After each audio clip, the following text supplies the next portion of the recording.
Hi everyone, and welcome back to the Sporting Global podcast. Today we're here with Daniel Gamba. And Daniel, first of all, thank you for taking the time. How's life in California these days? Hi everyone, nice to meet you. Life in California is the best as it can be under the circumstances. We are all trying our best, during this pandemic. I hope everybody's doing well as well, wherever you guys are listening to us from whatever part in the world. Right, and there's usually people all over the world listening to this. We appreciate all of you taking the time, and we have a very exciting topic, for today, and we're gonna, dig a little bit into Daniel's background, his experiences, and talking a lot about how is it working, with major sports events, and I think all of us sort of has this, hidden passion that we wanted to, somehow be involved with all these major events. Like you cannot want to be part of it. Yeah, no, it's very exciting. Thanks for the opportunity to share a little bit of my background. Absolutely. I believe I have a very interesting story. Hopefully you guys find entertaining as well, and hopefully anything I can share with you today will help you in your career to achieve your dreams, to work in the sports industry, which is an amazing, fantastic industry to work with. For sure. And we're excited to have you here. And I think, we're just going to dig right into it. And I mean, first and foremost, I think it would be great, Daniel, if you could just share a little bit about, about yourself. Like, what do you do now? Like a little bit about your background and how you ended up in the sport industry. Yeah, no, thank you. Just backstepping a little bit, I am I am Brazilian by birth. Of Italian heritage. My parents, both of my parents are from Italy. All right. I was raised born and raised in Brazil, so I grew up in Brazil. And then right now I have been living in the United States for the last 2 decades. So I've been spending almost 20 years here in the United States. Originally, I came for, like many people, try to go study abroad for a little bit of cultural experience, an opportunity to to get to know a new culture, learn a new language, and that I'm afraid I have promised my parents to go back for after a couple months, and I have not fulfilled that promise yet. I started studied international trade in Brazil, south of Brazil. I'm from Porto Alegre. When I came here, I already had my degree and was looking to pursue my career in sports management. So I did my second degree here, and I also did a master's with the Olympics. IOC has a program that's called MEMOS. It's executive masters for people involved on the Olympic movement. I was fortunate to be given the opportunity to take part of that program back in 2012. Due to the nature of my role at the time, I was allowed to do that, and that's been very beneficial for me. So in terms of work experience and major events, I started my journey, let's say, back in 2006. I spent 3 months working in Germany at the FIFA World Cup in Germany, and later on, I worked for another agency on the FIFA Confederations Cup in 2009 in South Africa, and also in FIFA World Cup 2010 South Africa as well. The agency that I was involved at the time had their expertise were in the Olympic movement, and our path crossed because my experience has always been on the world of football. So they want to get more involved with the World Cup, and that's how I ended up working for them. I brought the opportunity to start working on the World Cup and the FIFA World, and they gave me the opportunity to move into the Olympics, which that led me to my first experience in the Olympic movement. With the London 2012 Summer Olympic Games. That's awesome. Great experience. I also spent a considerable amount of time in London during that time, and then later on, kind of fall into place because it brought me back home. Perhaps I work at the 2013 FIFA Confederations Cup and also the World Cup 2014 in Brazil. And at the same time, work in the Sochi Olympics in 2014, which was my first Winter Olympics experience. Nice. I had a little bit of an experience on 2010 at the Vancouver Olympics, but that wasn't so much of in depth. So I feel like Sochi was my first experience. And then later on, I worked for the Rio Olympics in 2016. That kind of has been my full experience of major sports events. It's massive, you know. It's a lot of great events, major sports events you've been able to participate on, and I think like it's, you know, we're gonna talk a little bit about like, you know, what tips you have as well, you know, for students when coming a little bit more closer out in the conversation here, but kind of like starting off, like, so as far as I understood, you started like working for an agency, which sort of like led to your first working for the first major event, like in Germany. Can you really just talk a little bit about like how that process started and like, you know, how that opportunity came to life, essentially? I think like, you know, it's hard, I think, for a lot of people, especially like, you know, early, is like, how do I get my foot into working for like a major sport event, you know? Yeah, no, that's a great question. I mean, it all depends on what kind of environment you are, right? In my case, as a student abroad, you're limited to amount of work you can do because of your student visa. So I had to take advantage of a lot of internships, and I had to take advantage of what was able for me to do. Under the circumstances. You know, it wasn't that I could walk out of my house and work whatever I want. No, exactly. You know, I didn't have that opportunity.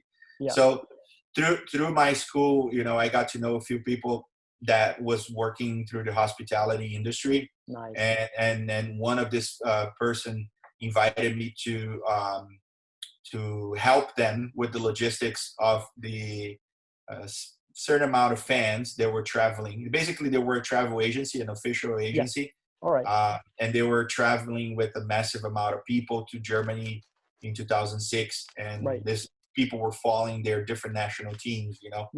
So I was in charge of like helping with logistics, you know, setting up their accommodations, make sure everything was correct, everything that goes behind the scenes once they get there.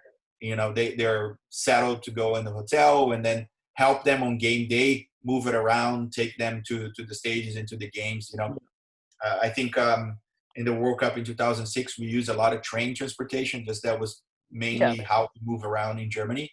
So basically just taking people from their hotels to the games, helping them navigate the system, make sure they get there on time, and make sure everybody, you know, had a great experience for that agency. That was kind of my first experience, you know.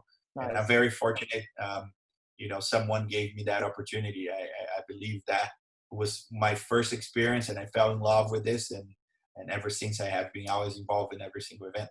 And I think you bring up something very important here. And I think like most people that are not, you know, haven't been in part of like the event, like major sports events, and as a whole, you know, you sometimes forget like all the stuff that are happening behind the scenes, you know, because everyone is like, okay, it's game day, like, you know, it's everything happening on the field or like on the different arenas, right? And now, like, I think like this conversation is very important for people to understand, like, you know, what kind of roles and opportunities there is working behind the scenes. Because at the end, like, if the stuff behind the scenes doesn't work, you know, it's going to be hard to have people, like fans, coming to the arenas, having like the structure and implementation of everything going on. You know, it's a lot of stuff to deal with. And, you know, just going a little bit into like, you know, some of the major events that you worked, you know, obviously working with the World Cups in Germany, South Africa, and the Olympics, you know, in London and Rio. Like, what do you see has been some of the key lessons you learned working these that, you know, that you think would be great to share with the audience here? Like, what are some of the key things that you picked up and you're like, this is sort of like a common thread? Yeah, I think the most important, that's really a good question, because people tend to be so focused on the rights holder, right? Whoever is the competition organizer. But there's so many ancillary agencies and services that go on. I think just speaking of my experience, you know, I had experience a little bit of everything, right? From an agency perspective, you know, you have that travel logistics service. You know, you can work basically what I say, making sure people move around, make sure people are ready to attend the games. Once you get to the stadium, you know, you can work for the stadium itself. I mean, there's protocol, there's hospitality, there's a lot of activations on site. nobody can go to the stadium without a ticketing. So if you have some ticketing experience, not only on sales, but there's also distribution. There's a lot of opportunities there. You know, and once the events start happening, there is 90, let's say I'm speaking about soccer event, right? Or a football event. There's 90 minutes of event on the pitch, but there's so much social and business networking happening on the suites, on this VIP lounges.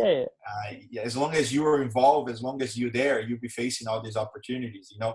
And if you're not working for the rights holder itself, I mean, you could be working with an agency or a sponsor, you know, doing athlete appearances and endorsements. There's a lot of activations once the players are not performing on the pitch. There's a lot of opportunities to engage and a lot of opportunities to activate. That's what pretty much what the brands are doing, you know. And then you could be working for a national team as well. You know, you can be part of the operational staff. So just be open-minded, you know, just don't limit it yourself. Oh, if I don't work for the rights holder, I'm not going to be involved. There's so many opportunities. And that's why the sports event itself is not just those 90 minutes. There's so much beyond that goes on that people don't realize it. You watch it on TV. I don't have experience with TV production, but so there's something else you bring up, right? Media and production, like all this stuff going behind the scenes. There's so much, you know, besides. In order to put a massive event together, there's so much go on. You know, it doesn't really. It's funny. Like I have a funny story. Because we'll like to hear it. working on this industry, you know, as World Cup is every 4 years, Summer Olympics every 4, Winter Olympic every 4. You know, people tend to call me, you know, and like somebody asked me a question one time and say, I mean, the events every 4 years, what did you guys do on the downtime? I mean, you guys have 3 years, 4 years, almost 4 years off. I was like, you have no idea. You have no idea. What do you do when it's not events? Looking into the future, the beginner faces a choice that leads him to the triumph, or not. Being surrounded by like-minded professionals can be the best guarantee that you actually take that crucial career step. Sport in Global is a digital network for sports jobs. It gives you the chance to be involved in the sports industry no matter who you are, regardless of gender, nationality, and experience. Our AI system matches up talent with human resources. Candidates who align with the company's values and needs immediately get shortlisted. It saves time for HR and increases the opportunities available to applicants. The platform identifies tailor-made recommendations based on user needs, so you're always aware of the possibilities out there right now. Sport in Global is a place where students gain key tips about jobs and build the valuable connections that are essential for people at the beginning of their career path. The path from candidate to champion starts with a single step in the right direction. Sign up to Sport in Global. Sport in Global, the best way to enter the sports industry. Yeah, what do you do? I mean, there's so much that go. I mean, it's pretty much like you working. Let's say the next Olympic Games, you know, now got postponed to Tokyo. I'm pretty sure people involved on the event, and I'm not involved right now because of the other nature of the work that I'm doing right now, which I get into a little later. But people are already working on Tokyo, but thinking about Paris 2024. You know, it's just there's people that are involved in the organization. They don't work only on an event. There's so much preparation that goes on, and then once you get to games time, it's execution time. And at the same time, you already start thinking and planning about the next event. What key lessons would you learn? How are you going to improve, and how you want to improve it and continue to making those events better. So for sure. Don't take it for granted. There's so much that goes behind, and there's so much opportunities for people to get involved. Right, and I think, you know, as you're bringing up there as well, which is sort of like the point of the conversation, is to shed a light that, you know, there's so much more involved in major sports events than what you see. You know, what is happening during the live game time, essentially, and you know, all the planning and preparation that are needed in order to make it work. You know, we saw all the planning that was going on in Tokyo with the team buildings, you know, where the apartments where they were going to go. Okay, because of the delay, you know, this impacted, you know, the entire situation. obviously we're not going to go in details, but it just proves like how much, you know, elements and stakeholders are involved in such a major event. And I think, you know, for people that are looking for opportunities, and we're going, you know, to dive more into the tips from your side as well, is that, as you said, have an open mind and try to, like, you know, maybe not look at just the stakeholder, like the main right holder, and see, you know, where can I provide value, what other companies are involved, and get that experience. And of course, you know, I think starting early as well, it's like, as you said, you know, whatever opportunity you can get, you know, try to get involved and go from there, you know, kind of like try to find where you fit in. The first step is essentially just, you know, be open and see what you can learn, because there's so much to be involved with. Yeah, no, absolutely. You know, it's another interesting story there for me. You know, when I first thought I was getting involved, because I always had that dream, like you said, to be involved on sports events. Right.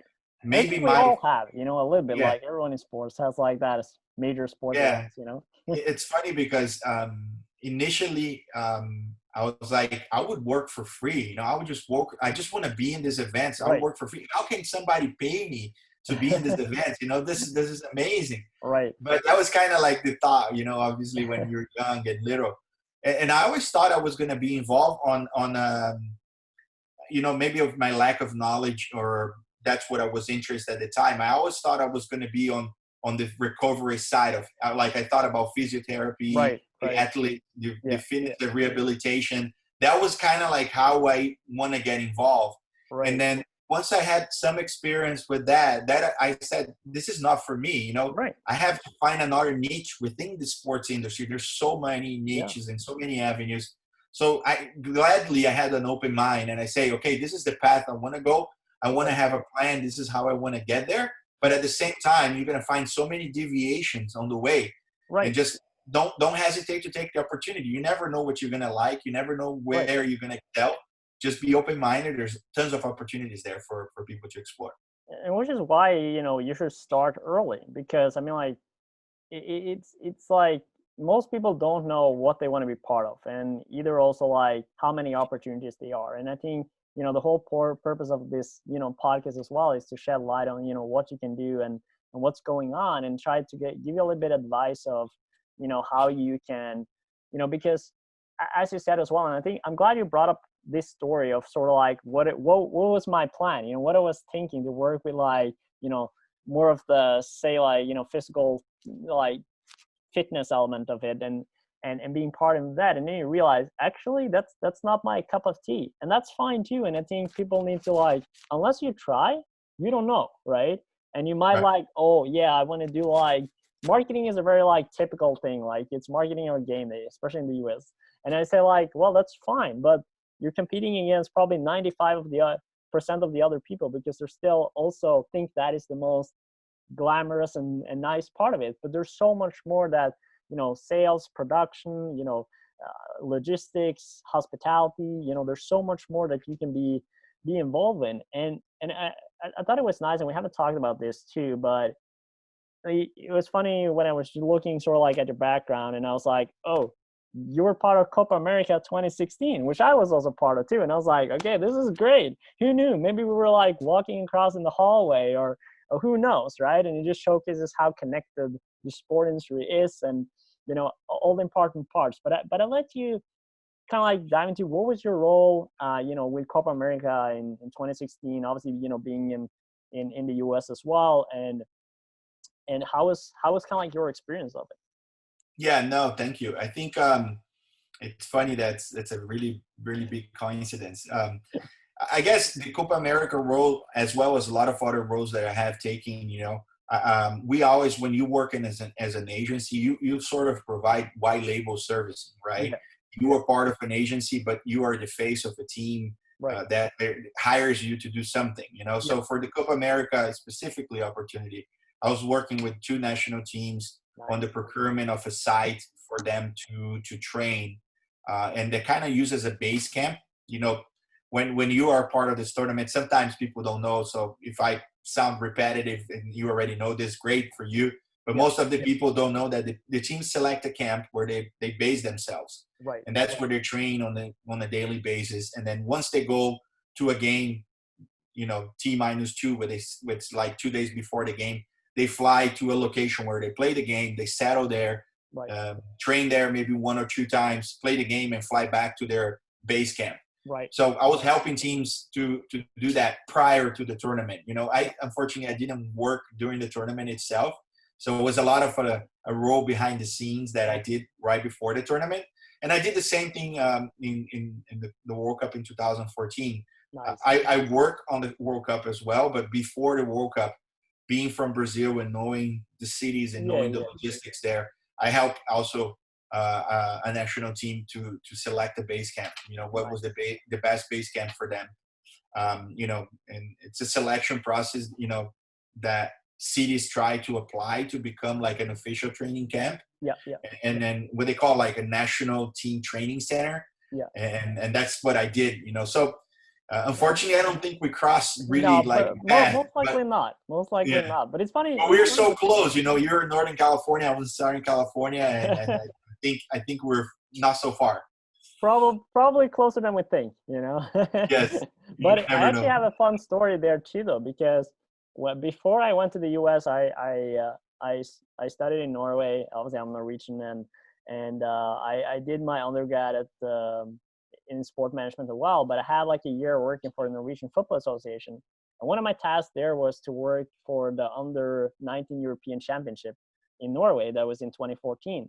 And I was working within logistics as a logistics manager at preparation with all equipment. I was dealing with like UEFA and with FIFA, with Adidas, who was the supplier, and I was communicating with someone at UEFA, who was like, obviously we're sitting sort of like in one area at the hotel, like the host hotel. And in 2016, I came down to like the staff room in Copa America, and we had like this moment with this one person. I'm like, where do we have each other from? Like, where is this? And then we realized, we're like, holy shit, we actually work together at the UEFA under-19 European Championship in Norway. Like, what are the odds? Like 3 years later, we're meeting in California. It's amazing because it's another good point. And then I'm going to jump into your story just to say that you're absolutely right and how important it is to keep the relationship in the sports industry. It sounds like it's an amazing, huge industry, but the world is really small. It is. The people that are involved, they're really well connected. Your reputation means a lot. I always try to tell people just to do your best, because your next opportunity laying on your current opportunity. If you do a great job, people are going to remember who you are, and they're going to remember to invite you for the next event and to get you involved in the next event. So it's really important to keep those relationships, because sooner or later you're going to find that guy that you work with, and maybe not someone that you liked before, but you're going to you're going to cross your paths pretty soon again. So it's very important to keep a good relationship. Absolutely. And that was like a mind baffling to me as well, because obviously she was working for UEFA, and UEFA wasn't involved with this. So I was like, okay, this is interesting, right? And then suddenly we meet like 2 years later, and it just showcased, as you said, like how small the industry is, and where those paths will cross. And I think like that story, alongside with like one of the other ones I have, is just showcases how connected the global sport industry is. But super connected. Very important to keep those relationships alive.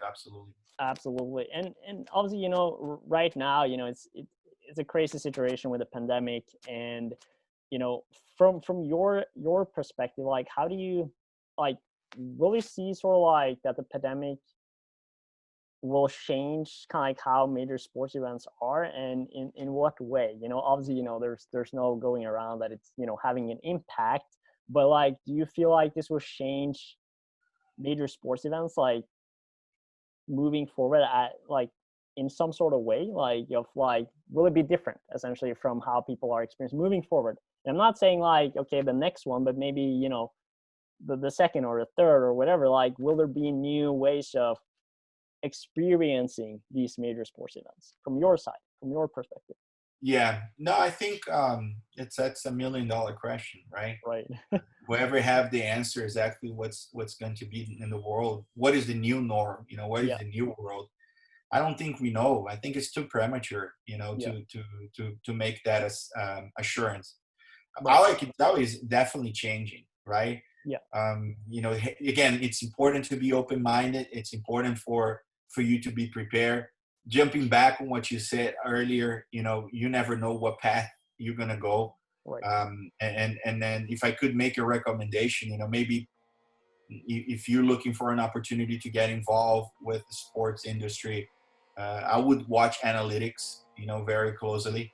Yeah. I think being able to deliver a massive sport event from a logistics, from a marketing perspective, it's not rocket science. Yeah. Everybody that can spend some time and had some experience working on it should be capable of doing a phenomenal job. Yeah. But being able to analyze opportunities from an analytics perspective, if this sponsorship is given the right return of investment, Right.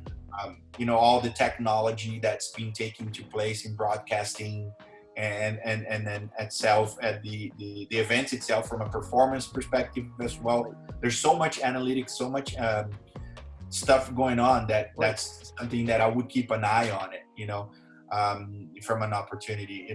In terms of the COVID, who knows, Ale? I think the biggest lesson I am taking from this is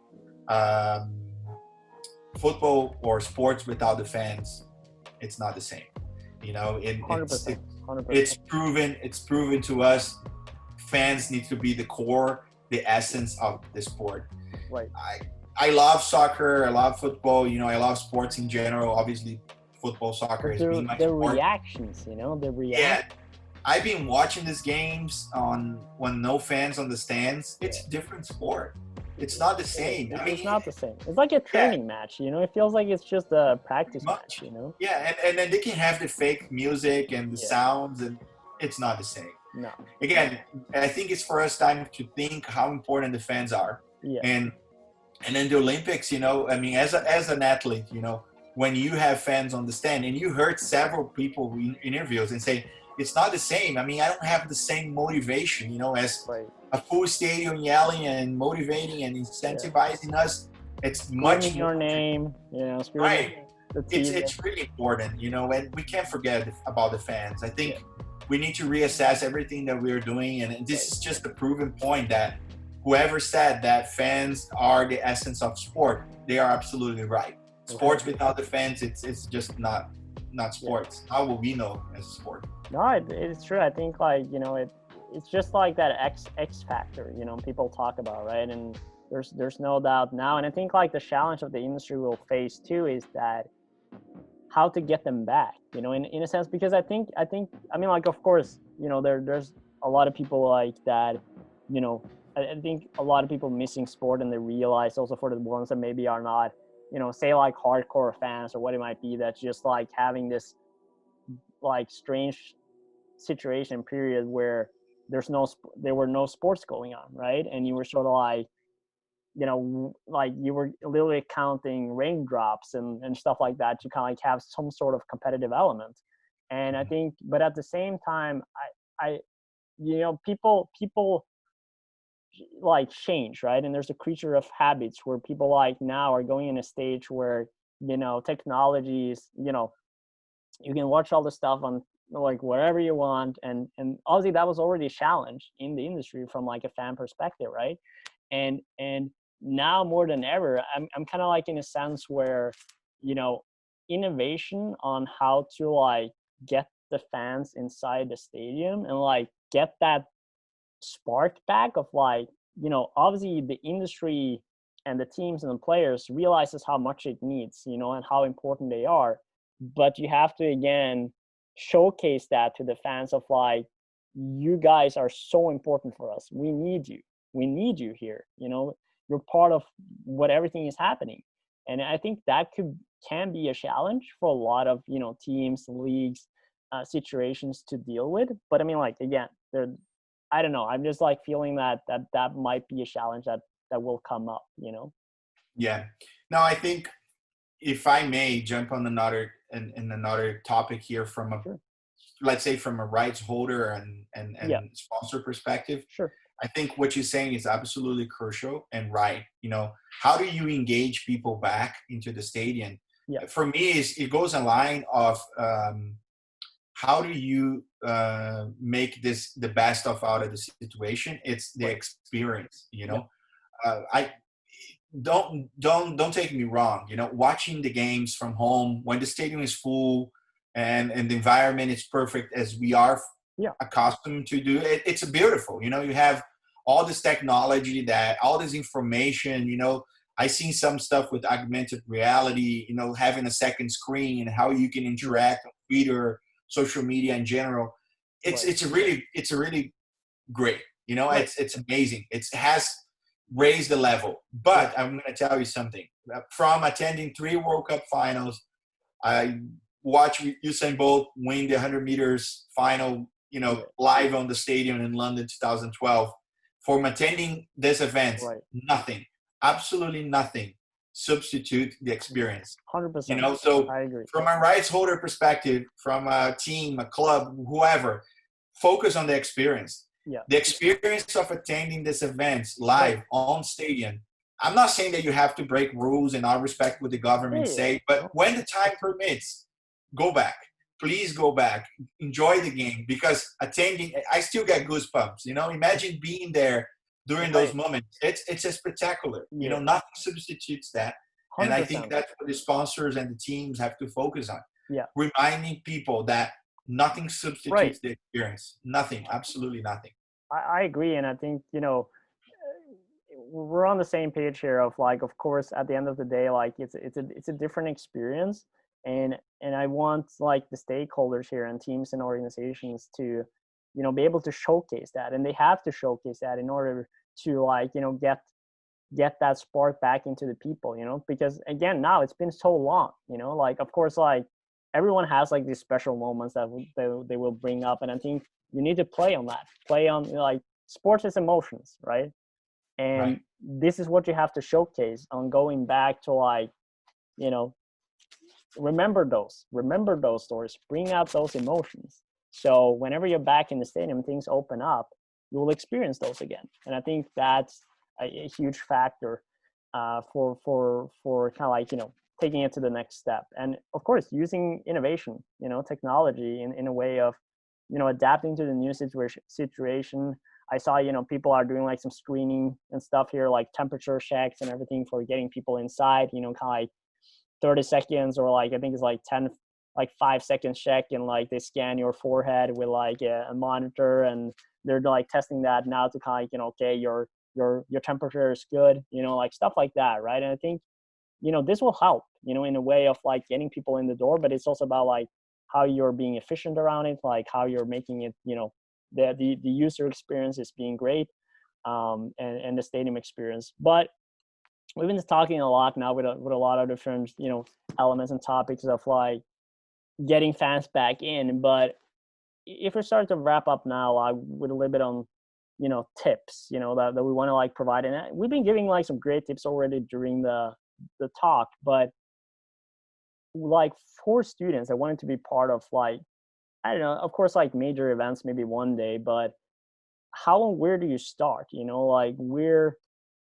should you start? Because I think like as a lot of people think is that, say like the Super Bowl, right? It's like a massive event and it would be great to be part of it. We have a lot of Americans, you know, and like, or like a cup final or Champions League, right? And everyone's like, oh, I want to be part of Champions League. But at some point you gotta start somewhere, right? You can't just necessarily just start with like the Super Bowl or the Champions League. So what kind of tips do you have, and where do you see like, you know, where should people start? How do they start? I think the best tip there is make best usage of your time, whatever you are.